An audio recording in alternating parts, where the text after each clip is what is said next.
Let's do this.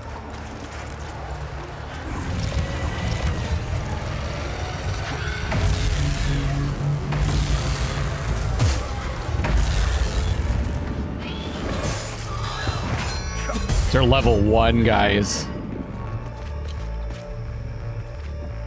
Destroy these Omsif soldiers, though. Shockwave 2.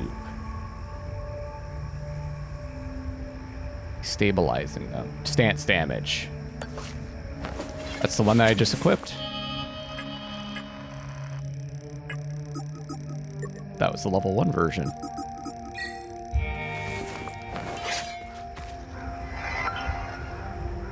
Personal file, Arabeth Latam. This is our mother. Born 1936, recruited in 1982. Field Team Epsilon Commander. So Riga training in 82, Firefly from 84 to 88. Kettle from 88 to 91, and Hush is the ongoing operation from 1990, and Moloch. Riga training, 99th percentile. These are commendations, excellence in service, much different years. Excelled in all assigned positions, under consideration for promotion to OMSIF Commander-in-Chief. Former member of the Vigil organization, possesses intimate knowledge of their operations. Instrumental in the identification and pursuit of Vigil members. Initial skepticism about cooperation for Operation Hush. Loyalty is now proven beyond all doubt. Fucking killed the dude. Killed her ex-husband, I guess. That must be Operation Hush. To take out the Vigil. Highly skilled in martial disciplines. I wonder if we're gonna fight her. Apprehended in 62 for attempted illegal border crossing. Sent to Farda prison complex. So 62. 62. 33, that would be 95. It's 93 right now, isn't it? Came to our attention in 1982 after reports of a prisoner displaying aberrant behavior and disclosing highly sensitive information related to Operation Moloch. Upon first interrogation, subject was confirmed to hold advanced knowledge of classified information. Became cooperative after revelation of phone records indicating subject's spouse, Vitalis Latam, formed border guards of their intended escape in 1962. Agreed to be recruited in exchange for a commuted prison sentence. What does Moloch mean? I've heard that before.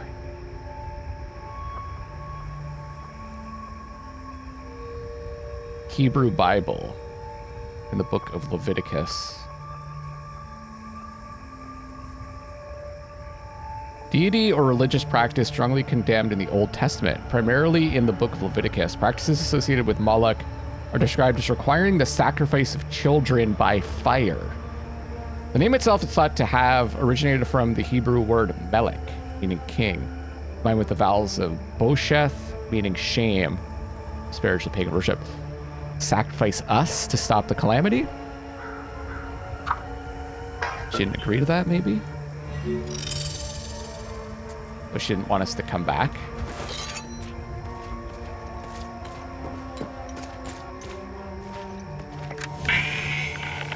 This is Technician Dawes reporting a security breach and observation outpost. Limbic entities have breached our perimeter. They're everywhere. How did this happen? Oh my god. I'm almost at the gate. It's locked. What? No! No! No! No!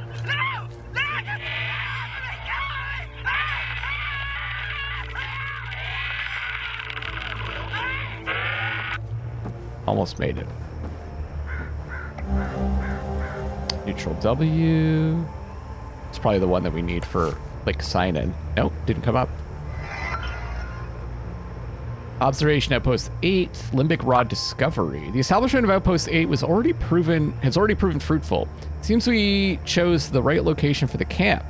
From the first 2 days, we have already recovered our first artifact, a sphereless limbic rod. So the sphere, that's what they call the different emotions. They're spheres. And if it's sphereless, it's what I've been calling neutral. Designation Whiskey. It has been cataloged, packaged, and will be ready for transport with our first shipment in 3 months. The rod was found wrapped in a parchment scroll. Initial inspection reveals much of it to be decayed beyond legibility. However, the image of a flower is visible in a faded blue tint. Our translators are already busy deciphering the rest of the visible text and should have results soon. The scroll translation. Calligraphy and language analysis places the origin squarely in the early 11th century, so after all the Astor stuff. The translation itself refers to a second rod of Cyrillus Yankee designation buried nearby. Appears these 2 rods are linked as part of a set. The burial location is situated to the southwest of present-day Pantham Abbey.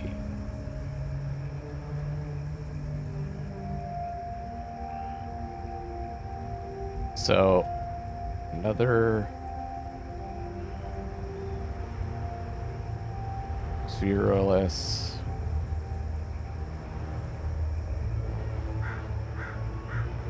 Yeah. Rod buried south.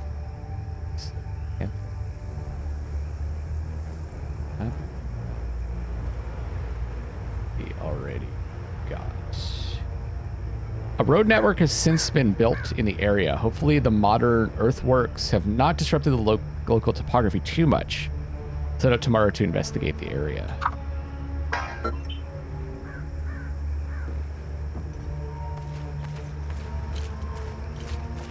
And we could have 2 APCs. Should give the journalist one. Guess we don't have the keys though.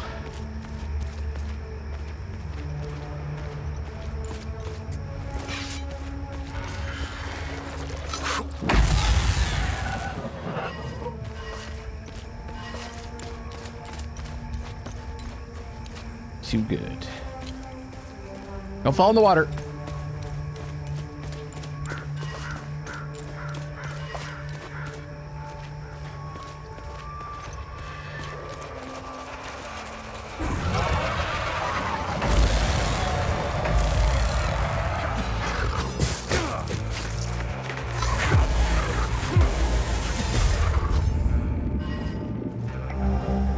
There it is. Oh, I needed this.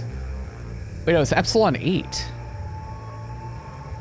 It's okay, so I was putting together that code. Yeah, Akasa. Okay, 8. So the code for the computer is 1158, I think. This is in the museum. Remember we found that thing that said the code was the like the deployment, the number of deployed.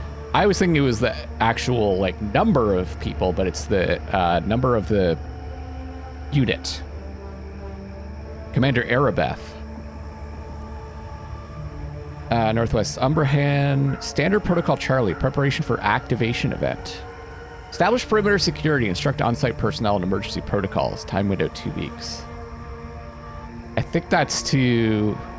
This is activation. Maybe to activate a time loop? Because they're trying to weaponize it, right? Weaponize them?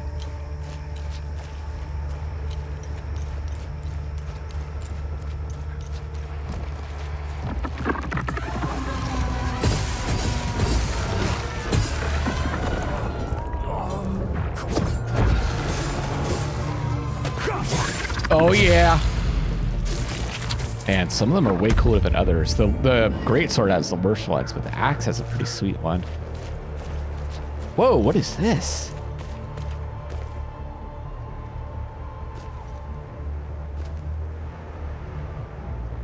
That's wild.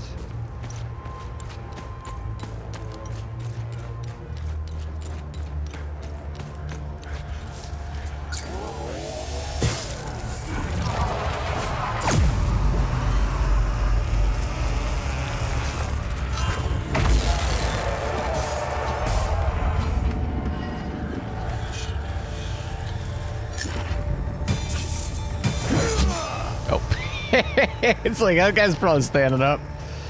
Nope. Killed each other. That reminds me, I should probably update this.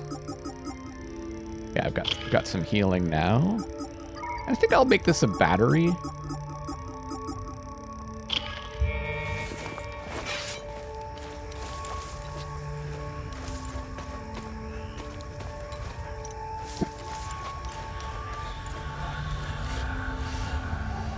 I hear another one. High-tech case. Research item. Man, I really want one of those masks.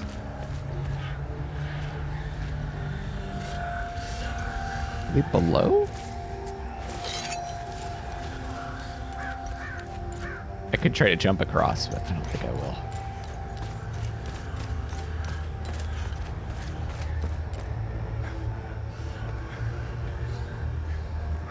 Yeah, I think I've got to go down into here. Man, this area is massive. Biggest area of the game, I think.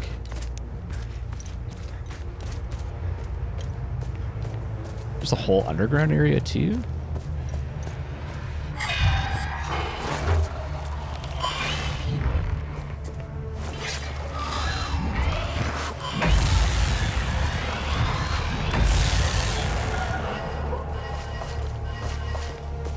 Maybe with that research, these are all smalls. To get, I think you have to get the large from the level 3s. We don't have that one yet. Do we?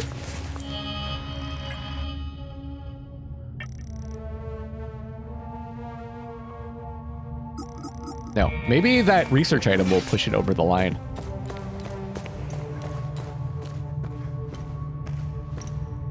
Ah, here we go. All sconces are set. My duty is complete. None save our sacred sodality shall ever tread past our protected door. Farlam Dario, Third Order Architect of the Lodge of Grief, in resolute service to the great province of Umbrahan, against all and any eventuality of melancholic limbic apparitions.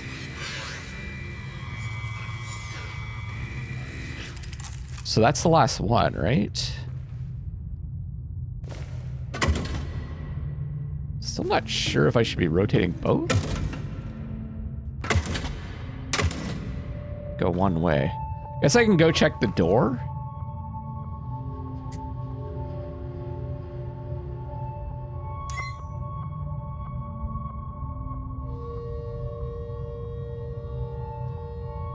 Two beneath outpost island.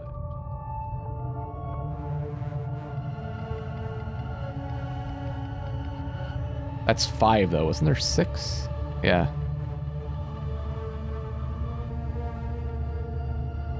Did I miss one in Pantham Abbey?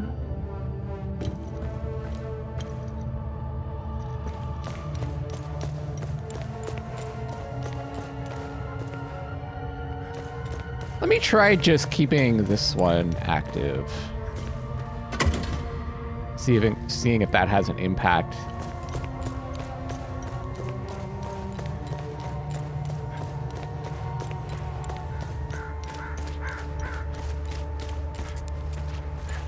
Looks like that's it for here.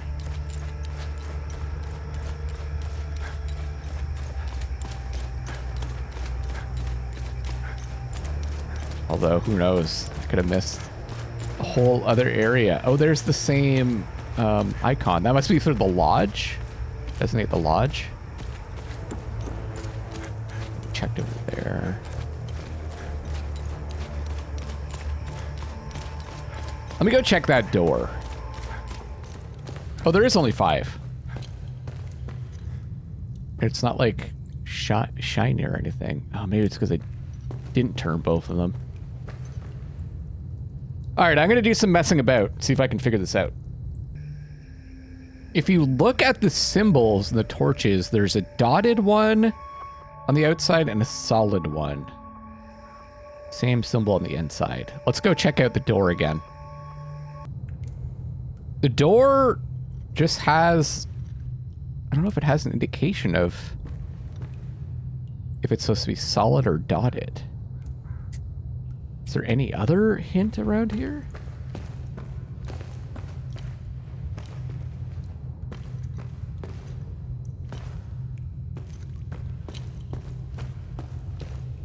No. Maybe I'll check my notes. Here we go. The symbol research notebook, which we got a long time ago. It says dotted U-shape, solid light bulb, dotted cartwheel, solid and dotted V-shape, solid eye. All right, we've got our answer. Let's do this. Solid light bulb. Good. And it's solid eye. Great. Here we've got the cartwheel. It's in Pantham Abbey, and that's dotted. Next up. This is the one by the those limbic spire things we had to activate. What do we have left? I didn't even look. Look, V-shape or U-shape. So dotted U-shape. That's you. One last one. This is the outpost, and that's the V-shape. I think it said dotted and solid. Hell yeah, let's go. We still have that secret stash, but that's for later. Let me know if interesting find. Let's see what the server can tell us about it. The conspiracy. This case is designed to hold customized OMSIF Ambido masks. Ambido? In the late 70s, OMSIF agents began training against live limbic entities at the Oregon Museum facility. Over time, specialized tactics were developed, and units were formed to combat and contain entities of a specific limbic sphere, which is interesting because they don't seem to... Well, I guess they're movesets and stuff like that you use, but it's not like one limbic sphere counters another, which I thought would be a cool thing. Maybe they were going to add that in, but they decided not to. Seems like it should fit. Over the next decades, many operatives grew fascinated by the ancient full guard lodges of the limbic age, who, much like them, also specialized in combating specific limbic spheres. While the Zeal Council forbade excessive customization of standard issue equipment, they eventually relented, and OMSIF units were granted permission to uniquely tailor their masks to match the respective limbic sphere expertise. So I'm assuming this guy that's interrogating us is from the Zeal Council, right? I mean, I don't think we've got it totally confirmed, but... And then the OMSIF is a branch of the Zeal Council, which seems to be an organization that exists outside. Like it seems like a worldwide organization. Almost the opposite to the OM, maybe. I think they're trying... Yeah, okay, they're trying to weaponize the spheres, right? I don't know if they're trying to stop the cataclysm also.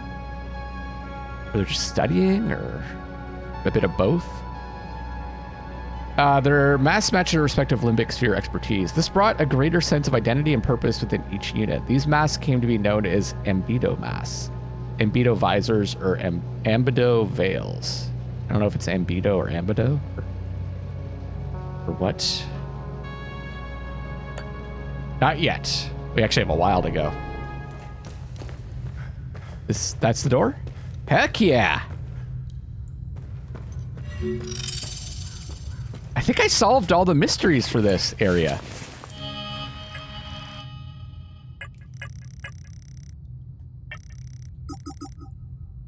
I did. So we have a bunch to do in the first area.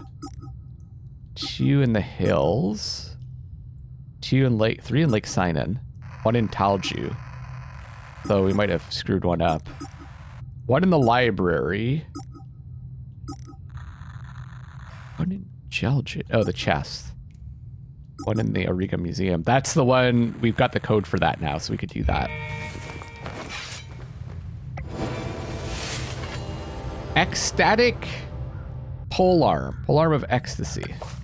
Pretty much getting every combo now. The Crucible of Fire. Berserker's Essence. Reckless Rage grips you, increasing melee damage dealt and taken. Hell yeah. cool with that. Is that passive or active? It's passive. So instead of health and limbic energy after we kill them, let's give it a shot for a while.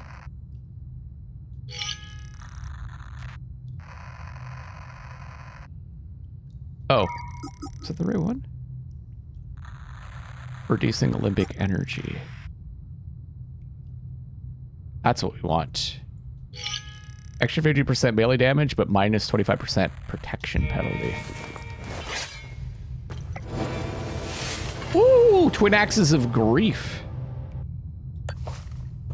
Great. Not amazing. So I know I've said this a bunch of times, but I don't think there's anything else to do here. Oh, there was that rod. Yeah, I'll look for that later. I don't. At this point, I kind of feel like just finishing the game off. I don't know what you all think, but I think it's time. Time to move on. Time to unravel the story and move on to the next game, I think. So many good games to play this year. Best year of gaming, maybe, ever. So where are we heading next? We are gonna go to... Oh, I should actually go to the hills. Get my rewards, and there was the minor key to use. Remember... Oh, and the time loops as well. Have I helped enough Hadians? Good. I'm glad you went out of your way for Hadia. So a row prism, relentless assault, passive relic, focus on your martial form, restoring health for each landed combo capper. That would be pretty good with the greatsword. It does a ton of damage, that capper. Signet ring of ecstasy, stimulation. Excellent. Well, grievously wounded, all sources of healing are more effective. That's great too. Overwhelm, enhanced, rank 2. Grief energy gathers and discharges around you, overwhelming nearby limbic entities and stunning them. So pushback. Just says pushback. I guess it stuns also. Rank 2, shared pain. Ooh, losing endurance. So this is the same kind of thing as the other one. We do 600 self-damage, 570 damage per second. It's a toggle. Oh, wild. Maybe we should try the grief for a while. What about time What's loops? our status on time? Keep it up. The creatures don't stand a chance with you on the job.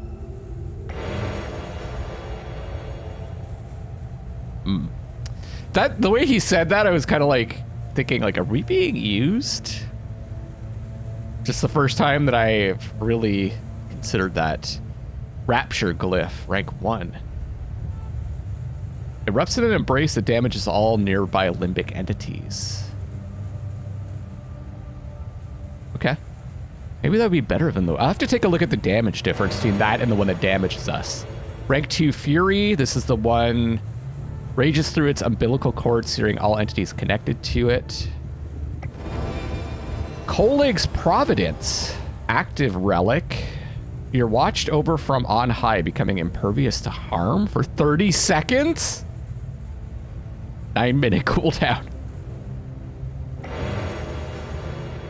Okay. So we turn that on in Fury and just, like, go hog wild? Or combine that with the one that damages you as well. An elite, rank 3, Void. You spawn a pool of melancholy, eroding limbic entities within it with grieving pain. You can collapse it at will to inflict even greater torments. Okay, we're loading a grief one up. Berserk Elite. This is the one where you don't get staggered. Knell of Receding Rage. Banish a manifestation of rage from whence it came. This is the active relic. Elite Delirium. This is the stats one. Elite shared pain. So that's 1,070 damage per second. This should get crazy. Serene's Requiem, passive relic, focused on the enemy's vital points, increasing the limbic energy gained per strike. Elite Animosity. This is a lasso that ensnares a targeted limbic entity, eventually pulling it back into melee range. Feed on Fear Elite. Siphon Vitality. Holy shit. Blessed Hand of Setherus. Active Relic. Your weapons are guided by Setherus, increasing the damage of regular attacks. Time to do another build. So first of all, Active Relic. Right now we have Siphon an enemy's limbic energy to refill your own. That's the active one. I think I like damage of plus 100% melee damage. But the impervious from harm for 30 seconds? What's the cooldown on this? Still 9 minutes. Okay, I'm gonna use Kolik's Providence. This is the one that increases melee damage, dealt and taken, but we're not gonna take any damage.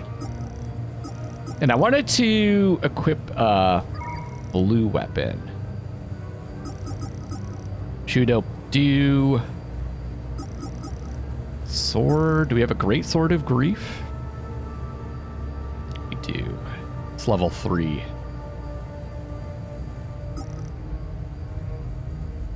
You know, we haven't used the pole armor in a while. What is the... So the fourth is 853. This one's 1095. Let's do pole arm of grief. And I'll keep the axes equipped because I like them.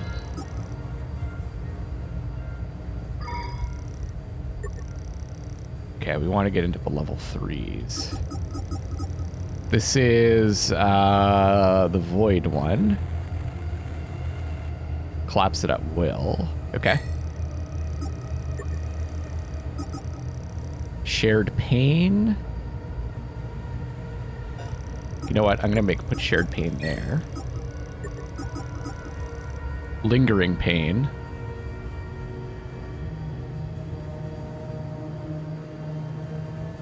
Around you. Okay.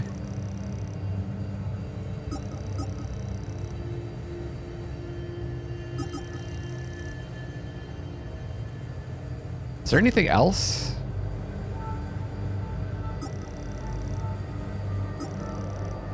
Just all damage stuff. I guess we could use like a neutral one. Perfect guard. Nah, let's just go all pain. Wait. This was... Okay. I think I moved that one by accident.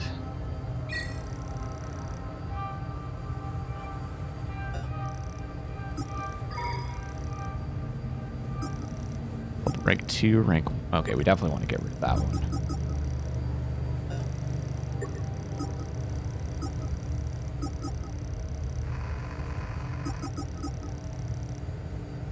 So we want the Berserk. Level 3. And then this was the Enhanced Interrupt. I like that one. We also have this. Lasso.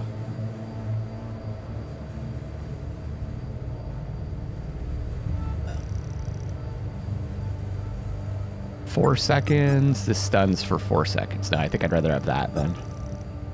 That's rank 3. Okay, I'm cool with this.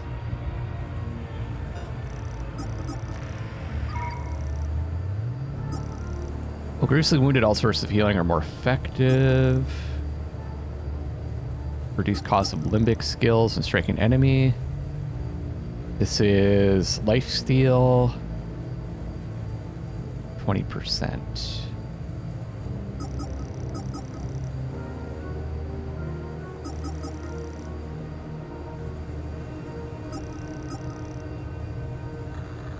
I like the restore health and stamina. Yeah, I'm fine with that.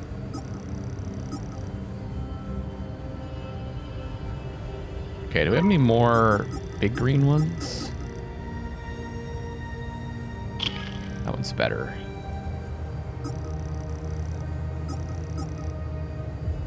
Oh yeah, what we want to equip is... I can get rid of this. In terms of favoriting. Okay.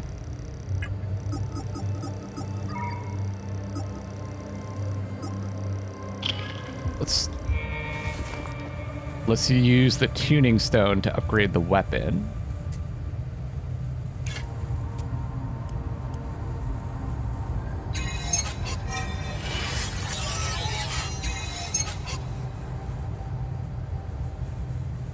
Oh, it's maxed out. We've got to go and upgrade it. Oh yeah, I wanted to check the... Well, let's go upgrade it and then we'll use it. I'll upgrade it, well, to level 14 anyways. I also kind of wanted to check this out over here.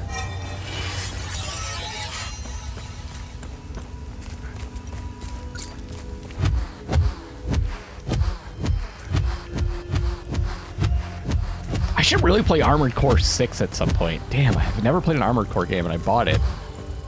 Just jumping around like that reminded me of it. On this site in the year 404, the United Reformist Forces stood victorious over the Holy Army of Palo. This is 404, so this is before the Finello stuff. Outnumbered and outmatched, they battled for 3 grueling days. On the last day, these blood-stained hills bore witness to the formation of a new faith. For their victory, the Sabinians faithful seized legitimacy at long last. Okay.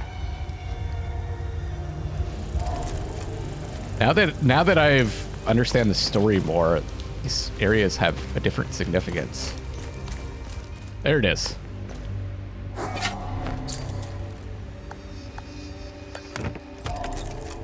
probably gonna be like nothing in here. Nothing danger. Probably gonna be something maybe use elsewhere. There.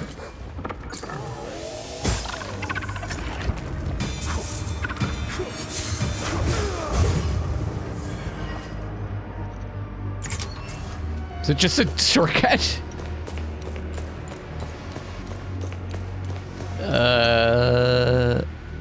Okay. Oh, another door.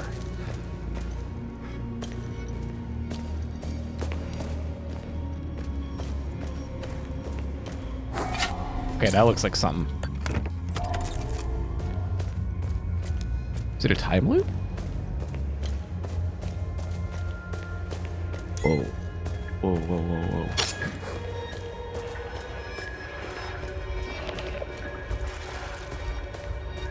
Okay, what does this do again?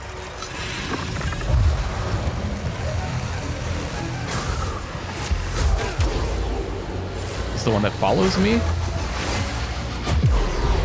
That's the one that explodes. Okay.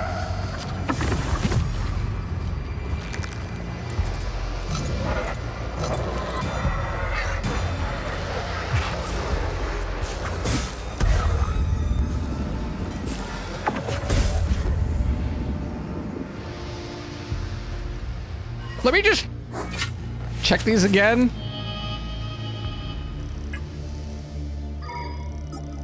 Lock on required, no. A pool of deep sorrow unfurls around you, inflicting lingering damage to affected limbic entities. This is the self-damage one.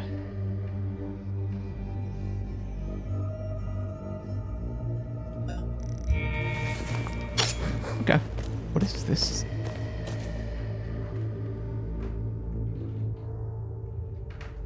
What's up with the red light? Looks really cool in here, but...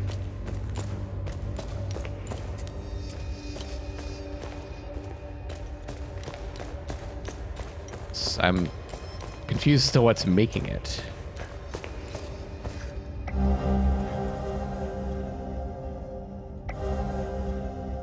Watchers nest eternity.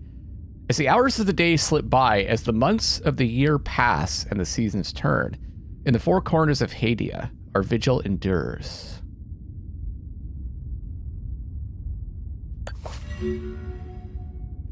Sinedra. Oh man, I really want to check that out. Eternity mysteries.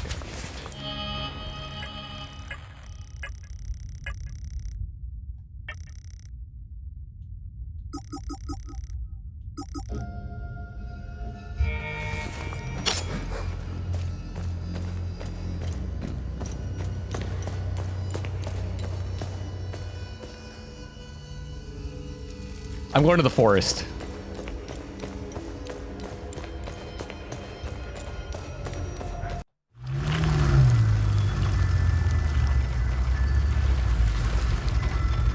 I honestly can't tell if is like the weather and stuff changing over time.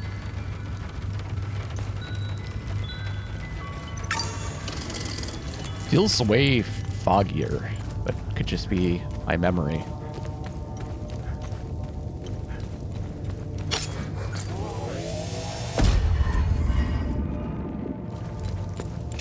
A lot stronger than we used to be. Man, I've been wanting to check this out since the beginning of the game. I think we've got both of them now.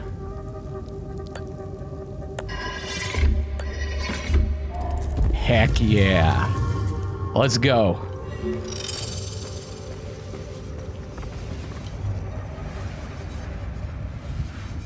Also, this area is, like, the ruins in this area are really neat.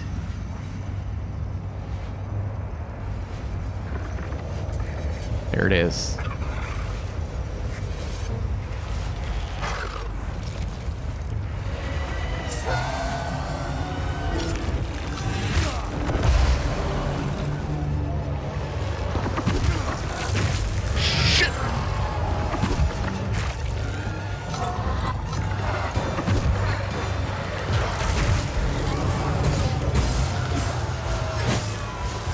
Get the special off. Ooh, right in the face. That is fucking cool.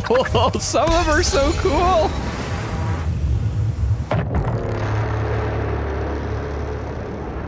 All right. I was kind of hoping there'd be more to this area, but it looks like it's just one. Oh, no, there's more here. Rear guard. Oh, yeah, I remember that.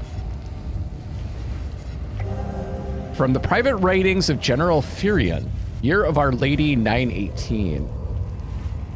This is after Marguerite Arago cast her veil of grace upon all children of Paolo. That was 826. It's like 100 years later. I think they might be talking about the Blood Queen. A page from a personal journal of a Palamist general in charge of torturing Sabidian prisoners, found on a desk in the underground ruins of Snitcher Forest. From the private writings of General Furion, Year of Our Lady 918. The spire sings tonight. Its halls echo with the wails of the damned. And I, their conductor, wield the baton of justice most exquisite. The Sabidian wretches, eyes wide with dread, are dragged forth like cattle to the altar of their reckoning. Oh, how their tongues betray them before the lash has even struck. They babble prayers, they barter with words that hold no coin in this sacred place. One, a youth of barely 20 summers, dared plead, thinking mercy could be plied from my hand. A foolish notion. His screams, as the irons kissed his flesh, did please me more than any psalm sung in chapel. He crumpled as they all do, his body broken before the rock had taken its full toll. It is always the proudest who shatter first. Their arrogance turns to mewling within a few strokes of the flail. What a righteous duty it is to cleanse the land of this vermin. What a gift to hold dominion over agony and watch it shape itself into obedience. The spire stands tall upon the bones of traitors, its stones steeped in the sweat of the suffering. Come dawn, another cartload of prisoners shall arrive. Another day's symphony awaits. So this is the time when the Palamists were committing genocide. An ancient scroll with faded writing. Research item.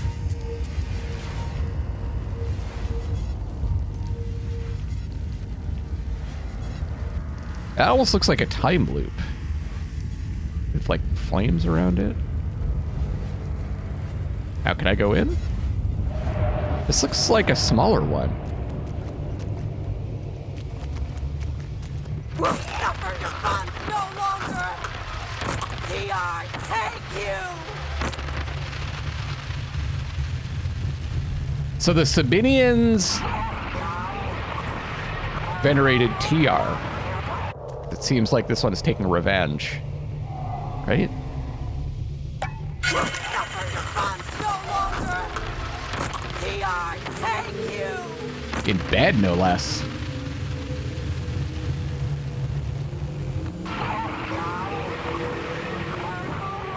This is the torturer murderer's bedroom? Who is that they're killing exactly?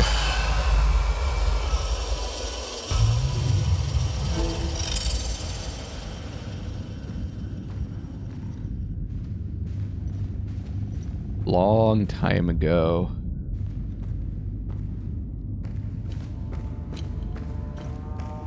So where does this go? Just go right back out?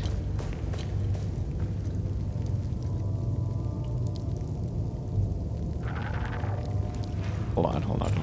That's it? Just gonna go back out to the open. All right, not as impressive as I thought. But there is an enemy down here. Is this like a whole fucking new area? No.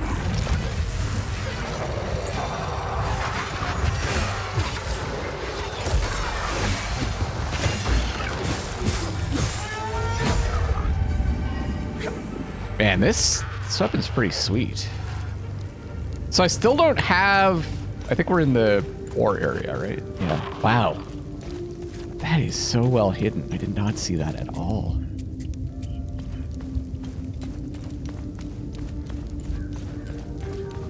Pretty sure we don't have what we need here, but I like to check.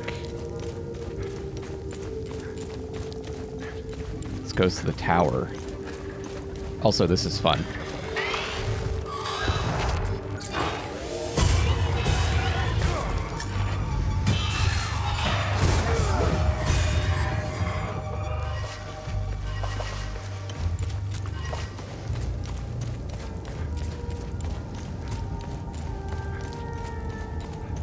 Oh, did I turn on the invulnerability? I don't even remember doing that. Maybe I did it by accident.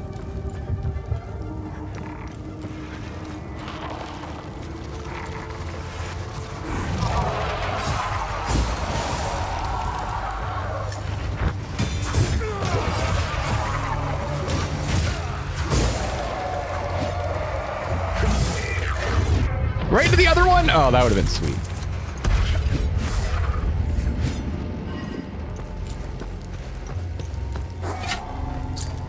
Clearly, we need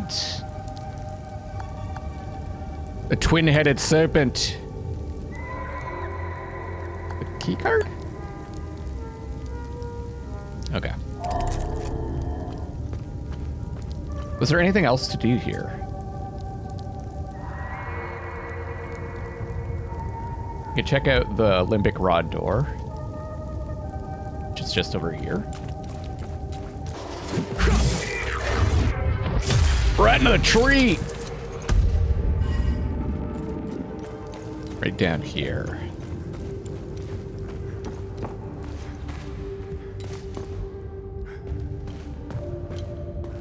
Through the door.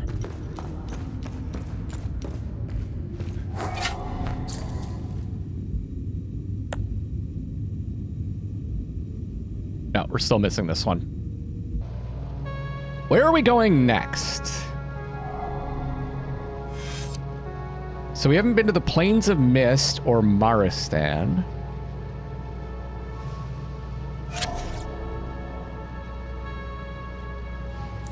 Oh yeah, we have a research item.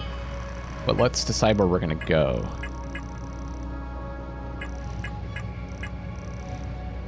Keystone of Ecstasy. That's the snake. Plains of Mist. Okay. So we'll go check out the Plains of Mist next, I think.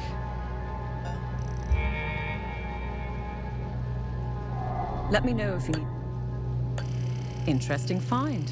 Let's see what the server can tell us about it. Perform research on all items related to Hadia. This is a manuscript, appears to be the original thesis written by Sabin Gao, sometime in the early 5th century. Very same thesis that led to the Great Schism in Setharism. Sabin's thesis offered a more liberal interpretation of the Palamist Creed. It spread rapidly, its ideas quickly embraced and adopted by many. It would set the stage for centuries of hostilities between Palamists and Sabinians that still rage to this day. It's quite chilling to hold the very manuscript that is the cause of so much suffering over nearly 2 millennia. To think that the original parchment has survived all these years is truly astounding. I'm done writing my piece on the Hasselins, the ancient Hadians. Cool! The First Hadians and the Birth of Setharism, manuscript draft by Tanya Alver, January 1993. Some would have you believe a great mystery is about the setting, atmosphere, suspense, red herrings, and a lot. Granted, they have their place, but I think it's much simpler than all of that. A great mystery must have simple questions beating at its heart. Who, where, when, and more importantly, why? When my partner brought back fascinating Hasselin artifacts, it immediately caused me to ask these simple questions. Who were they? And could their history parallel modern Hadia somehow? History tends to repeat itself. There are certainly some lessons the first Hadians can whisper to us through the ages. The more I delved into the Hasselins' history, the more I felt it was a story worth telling. A large group of hunter-gatherers crossed into an undisturbed valley known today as Hadia. They adopted a sedentary lifestyle and developed a new belief system. How could they develop a sedentary lifestyle? That would send them on a path of never-ending conflict. Suffice to say, I was hooked. The Great Crossing. A large and brave group of hunter-gatherers known as the Hasselins crossed the treacherous peaks that surround Hadia. The date of their arrival is largely debated among Hadian scholars. Some stand firm at 9000 BC, while others suggest a much earlier date, around 11,700 BC. Recent discoveries in the mountain of northern Hadia support the latter date. Why would a large group of hunter-gatherers risk a perilous journey through some of Earth's most dangerous mountain ranges? I should know, I made the journey across, but with modern equipment and an expert guide. The Hasselins faced winds that could attain 160 miles per hour, sub-zero temperatures, and thin air.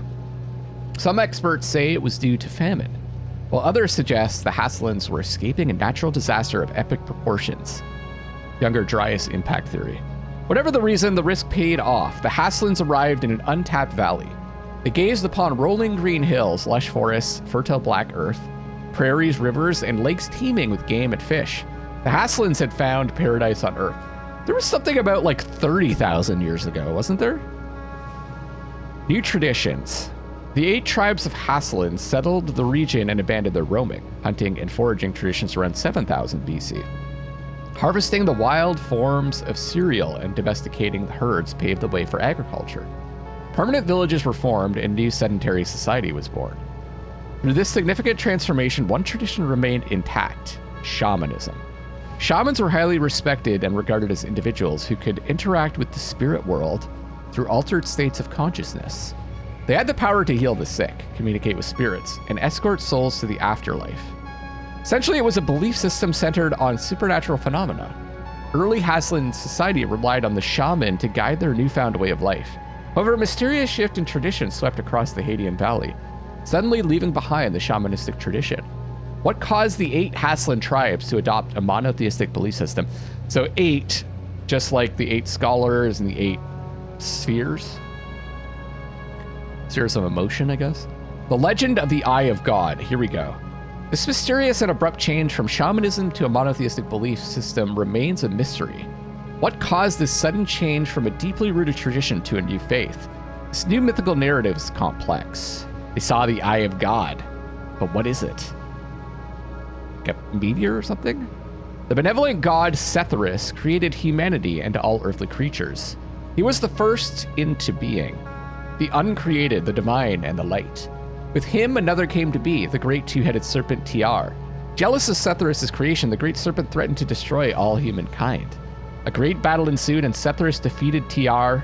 Before dying, Tiar sent out a mighty shriek, cursing humanity with overwhelming emotions and intoxicating passions, turning all of Setharus' children into impulsive, irrational, and cruel creatures. So it's like an order versus chaos thing to a certain degree. They developed a good order where a peaceful order, and TR interrupted that with their beliefs, and then their death sent out emotions everywhere. Desperation, Setharus ripped out his left eye, and with it created a haven for his children. It was to be a place where humanity could come and find refuge and protection from the curse of TR. Humanity could always come to the eye of God and cleanse themselves of all sinful emotions. Setharus, weakened by the battle and his sacrifice, sought refuge in the heavens, creating the bright star Sirius. Setharus promised to return someday and free humanity from the evil serpent's curse. Every time I hear Setharus, I think of an evil god. I don't know why. Was all this real, or was it just a myth, a metaphor, a symbol that the Hadeans could hold onto in dire times? It is a symbol to help quell passions and emotions so Hadeans can control themselves before the rage, terror, ecstasy, and grief corrupt all. Rage, terror, ecstasy, and grief. 4. The other 4. The other 4 were...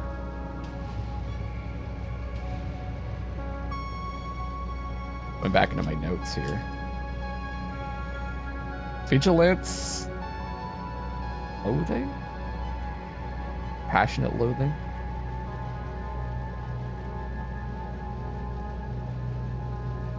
admiration, amazement.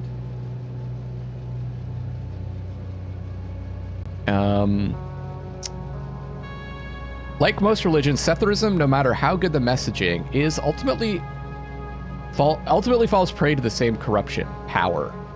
The rise of the theocracy and palimism. Real or not, the Eye of God sent shockwaves through the entire Hadean Valley.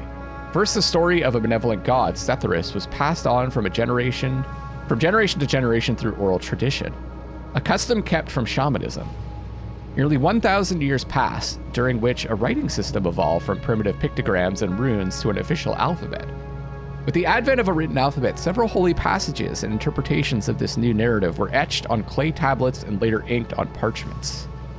During this period, around 2200 BC, there was a schism between the 8 tribes of Haslins. Different interpretations and traditions began within each tribe.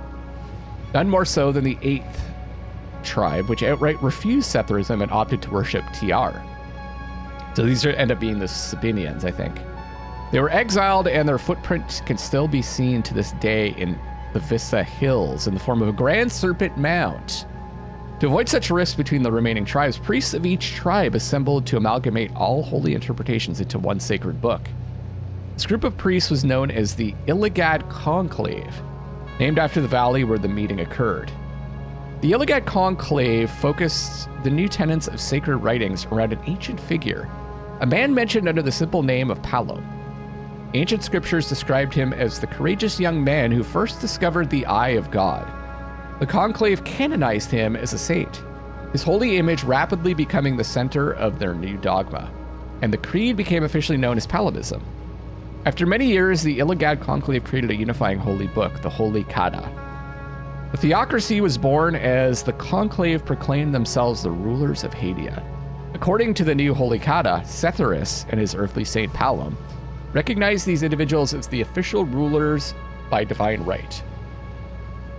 The theocracy lasted thousands of years. As their power grew, so did the people's oppression, burdened by cruel acts and unjust social restraints, until a young erudite dared to pen a thesis: Reform and the Holy Wars.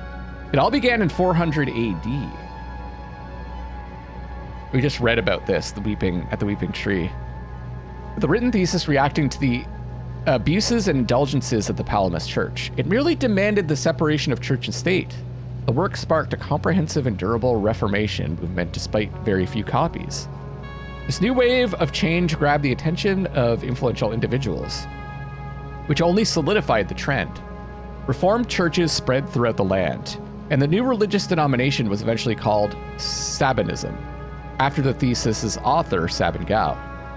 Unbeknownst to the Sabinian reformists, the Illigad conclave had secretly mobilized a holy army and sent it into reformist territories. massacring the innocent and burning every town and city. Upon hearing the news, a beloved Sabinian nobleman, Conde Collig, raised the first ever Sabinian reformist army. The two armies finally met in the Vissa Hills. Outnumbered 5-1, Conde Collig proved a cunning strategist and inflicted heavy losses on the Holy Army, winning the 3-day battle. The joy of victory was short-lived, as Conde famously said after the fight. The choice between war and peace does not exist. Truth be told, it's a choice between war and endless war. And I'm afraid we have chosen the latter. Conde Collig couldn't have been more right. On a scale never before seen, cruelty and wickedness deeply scarred the population of both sides of the conflict. Extreme acts of barbarity and savagery were commonplace. The Palamist traditionalists and Sabinian reformists were trapped in a never-ending cycle of destruction. The war raged across the land for 200 years with little repose. Several attempts at peace failed, or were very short-lived. Deeply rooted hatred and the thirst for shedding the other side's blood seemed inconsolable. Sadly, this holy war was only the beginning. That's awesome. Okay, now let's check out the Plains of Mist. Or should I do Maristan? Shit. Okay, Maristan. I changed my mind. Because we know about stuff there.